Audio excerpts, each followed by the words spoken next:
All right, guys, welcome in to your Week 4 preview episode of the Barking Brown Show. I am Jacob at Roachism13 on Twitter, joined as always by Carnsy817 on Twitter. Mr. Nick Carnes. Nick, are you ready to preview the Minnesota Vikings? I certainly am. What a big game this is going to be. Oh, it's going to be a lot of fun. It's going to be a lot of fun. We had a lot of fun.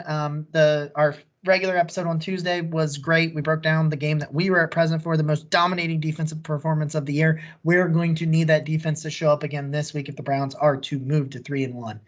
We're going to start on the offensive side of the ball. We're going to start with the PFF grades as we always do for the Minnesota Vikings. Off the top, Kirk Cousins is killing it. An 89.1 overall grade, 8 touchdowns, no interceptions. The dude is... I got done watching his film, by the way.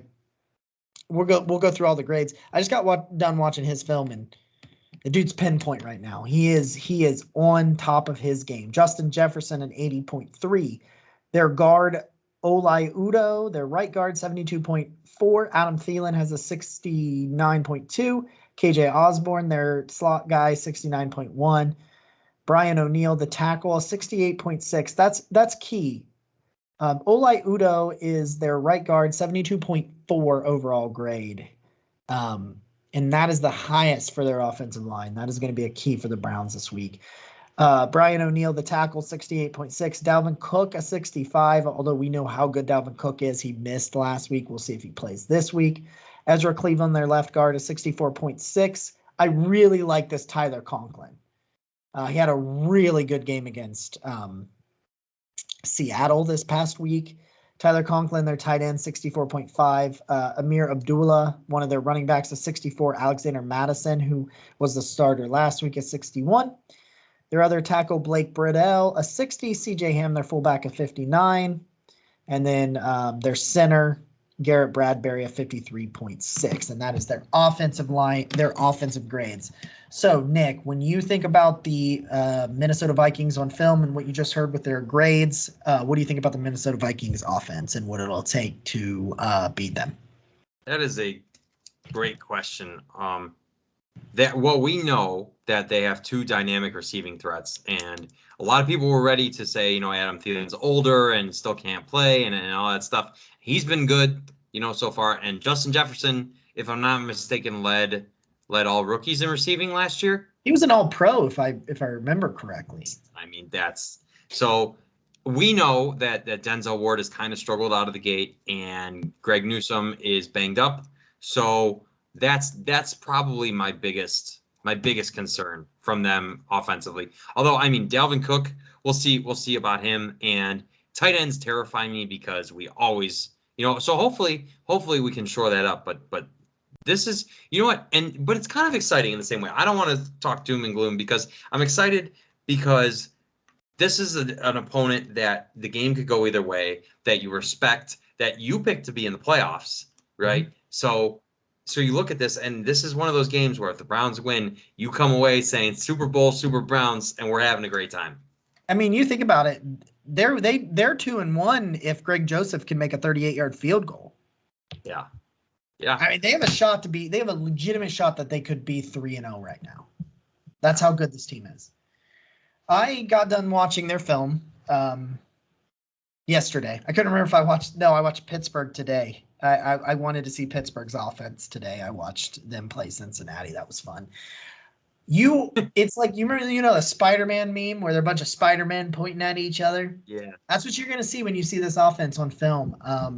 They run a very, very similar scheme. We know that this is Kevin Stefanski's homecoming. It's his only other NFL job, only other NFL team he's ever worked for, the Minnesota Vikings. He spent 14 years there before coming to Cleveland last year.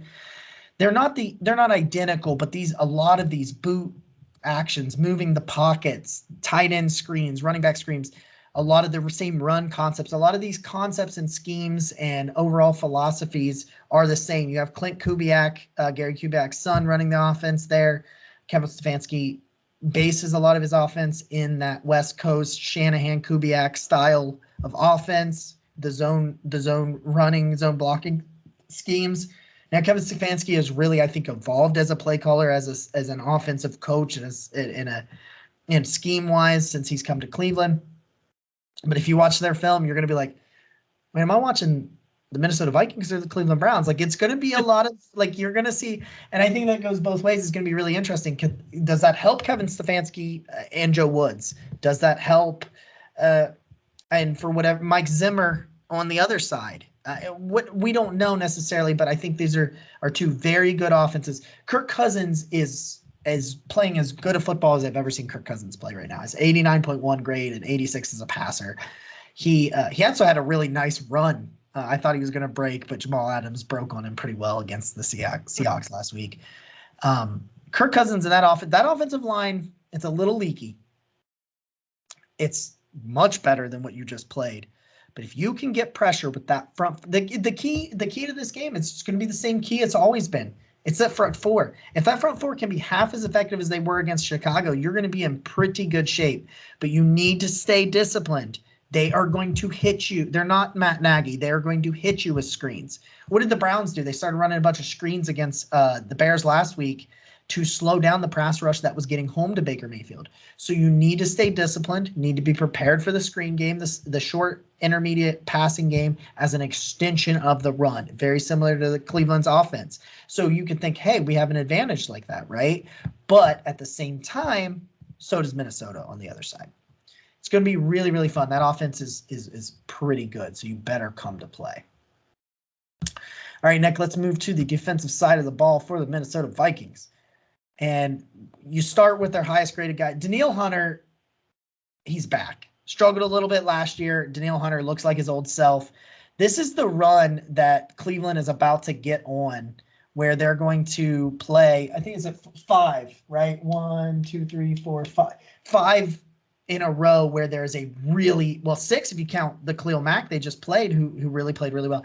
They're about to go on a run of 5 more games with some really elite pass rushers. And that starts with Danielle Hunter with an 80.5 overall grade. We'll go through the rest. Michael Pierce on the inside is 75.2. Eric Kendricks, still a very good linebacker in this league, at 71.1. Harrison Smith, one of the better safeties in the league, at 70.9. Cameron Dadzier, the corner, he's only played 1 game, 70.5. Dalvin Tomlinson, I love Dalvin Tomlinson. That was like my buddy Isaac's a Giants fan. He was furious when they let him go, the D tackle. 69.6. Xavier Woods, he's not quite himself anymore. He's now a safety, 64.9. Stephen Weatherly, the other edge, a 54.3. Blake Lynch, their linebacker, 62.2. Nick Vigil, a 60.2. Patrick Peterson's kind of a shell of his former self at corner, 59.4. He's not quite where he is. Everson Griffin, he's not playing well right now, 57.6, but he's still a good pass rusher. I think that's still a problem. Our old friend Sheldon Richardson grades out at 53.3. We will see him this week. And then Brashad Breeland, the corner, 30.4. If there is anything you can exploit, it's these corners this week. You have a very good opportunity with Odell with 13 back to play. So Nick, this defense, when you think about what you've seen on film, what you think about what you've seen in the highlights and about the grades, what do you think about this defense?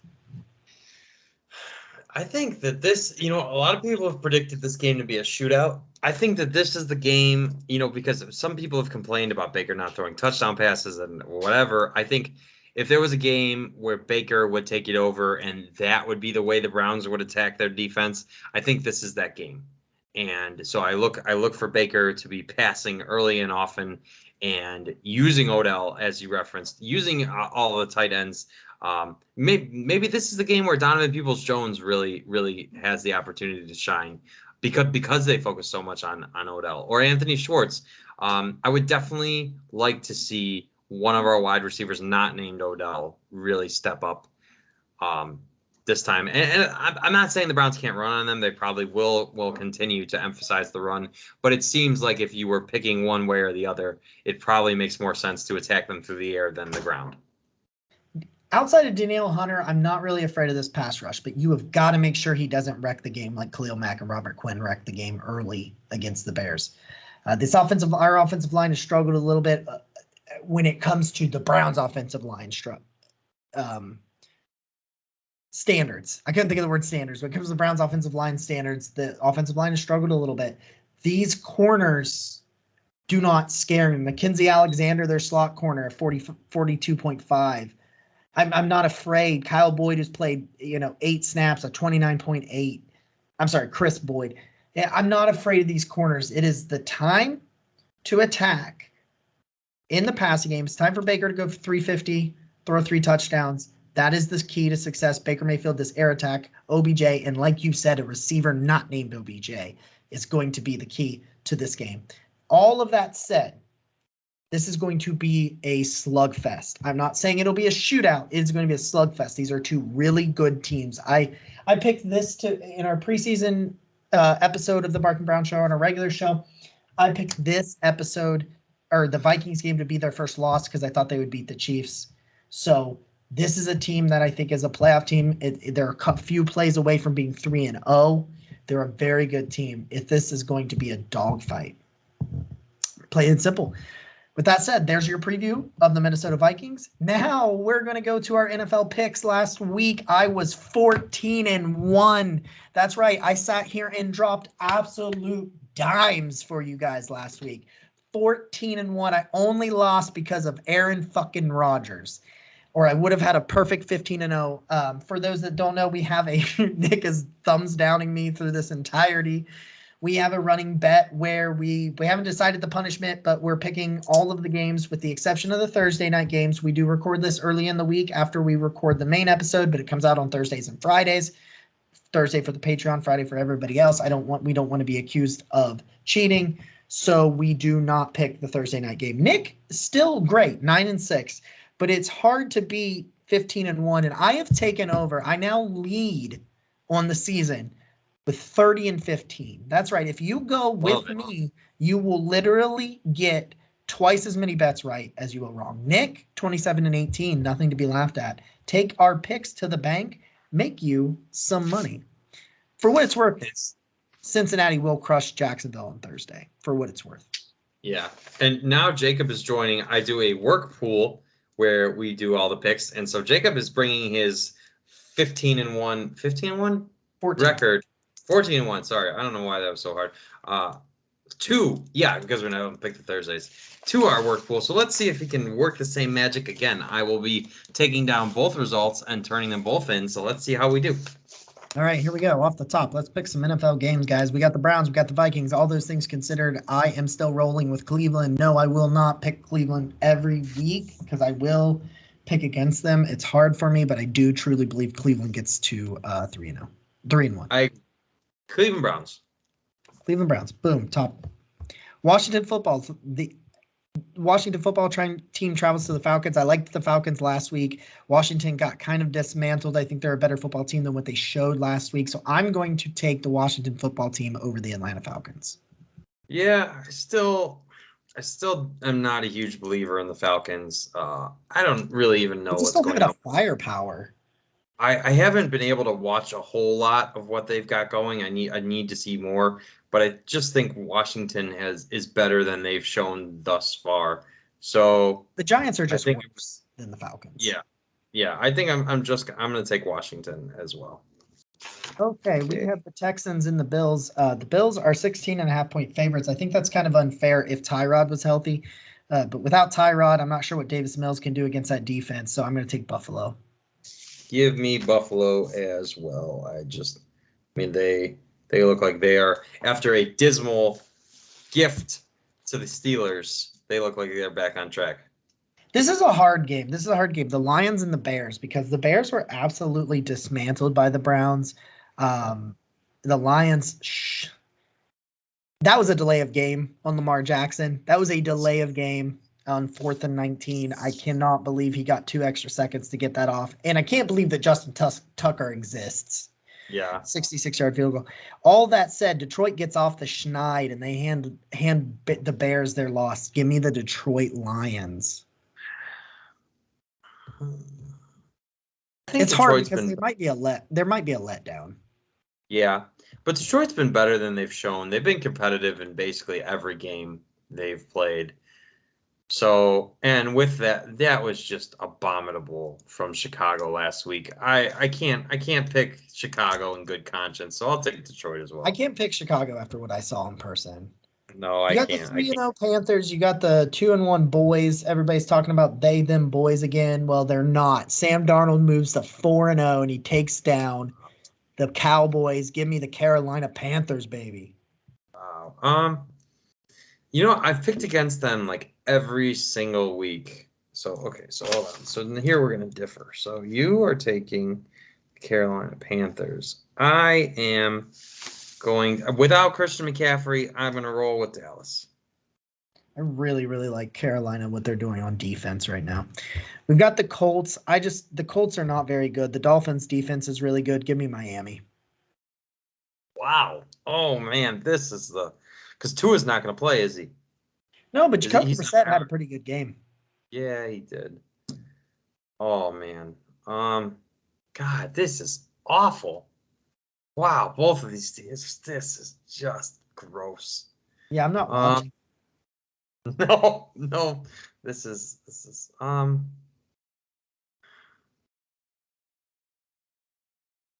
yeah, I don't think Jacoby Brissett is terrible. And I think Miami's defense is good. God, this sucks. But Miami's at home. I think I'm gonna go with you, and I'm gonna take Miami. All right, the Giants are really, really bad. Give me the Saints. The Giants are really, really bad, and I agree. Let's take the Saints. That one's an easy one. The Titans, the Jets. The Jets are worse. The Jets are really bad. Zach Wilson is not ready. Please, somebody save Zach Wilson. Give me the Titans.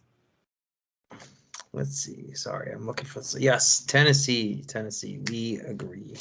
All right, man. The Chiefs are 1-2. They've got the 1-2 Eagles. The Eagles got absolutely embarrassed by them boys. I can't. We're not differing a lot here. It's really weird. I don't know what's going on. Give me KC. I can't. Is Kansas City really going to go 1-3? I just is can't. That going to be a thing? I can't see it. Yeah, it's a Kansas City. You got the Cardinals. Yeah, the Rams. The battle of 3-0. So the Cardinals or the Rams. Somebody's coming away from that. I'm going to stick with one of my teams for a dark horse Super Bowl run. Give me the Fighting Sean McVays. Give me the Rams.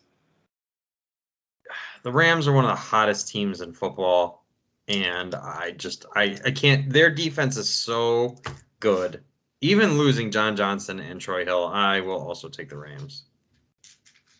So Nick's Cinderella and his favorite team, the Seattle Seahawks. And the 49ers, I thought the 49ers are going to be angry. I don't see there being a letdown. Give me the 49ers over the Seahawks, and they will drop Russ to 1-3. Wow. Yeah, Seattle hasn't been that impressive, whereas I think San Francisco's been pretty consistent. And yeah, I picked against San Francisco last week. Thank you, Aaron Rodgers. I will stick with San Francisco this week. Okay. The Ravens, the Broncos, the Ravens' luck runs out. That defense is smothering. Give me Denver to go 4-0 and knock off Lamar Jackson and the Ravens. Wow. Holy moly. Oh, God, this is a tough one because it's like the Broncos haven't really played anyone, but like they're definitely a good team. Teddy Bridgewater is pretty cool. Oh, God, and the Ravens almost just lost to the Lions. And Denver plays really well at home. Denver's a good home team. Yeah. God, hey, drop on down there, Baltimore Ravens. Let's take the Broncos. Steelers, the Packers. The Packers are going to dismantle the Steelers. The Steelers are going to fall to 1-3, and we're just going to sit here and laugh. Oh, God. Yes, please. Green Bay, thank you. Tom Brady is going to dismantle the Patriots on Sunday Night Football. I mean, dismantle them in Foxborough to the tune of 350 and 5 touchdowns. Two of which will go to Gronk. He was pissed they lost. I will also take the Bucs. We've only differed on like one. Yep. Are we going to differ here? It's the Raiders. It's the Chargers. I don't like the Raiders. I think they're the worst 3-0 team. Like, of all the 3-0 teams. Give me Justin Herbert. Give me the Chargers. I agree. We have differed on one, and I will also take the Chargers. And I have to shout out my father because the Raiders are 3-0, and he loves John Gruden, and I have to give him props, even though I think the Raiders don't do anything well, and they make stupid reaches and drafts and don't get value and all these other things. I think I have to give them props, and so there they are. All right, guys, that is our week 4 preview of the Minnesota Vikings with our week 4 NFL picks. We will be back next Thursday for the Patreon next Friday for our week 5 preview of the Los Angeles Chargers as they go on the West Coast. Nick, get us out of here. This has been our third preview episode. Fourth. Yep. Fourth. Why can't I count? I can't count. Okay, so anyway, this has been our 4th preview episode, and the biggest game of the season. Can't wait. Is it the biggest game of the season? I don't know. They all are. It's a great game. All right. So anyway, I'm Nick. He's Jacob, and as always, go Browns. Go Browns.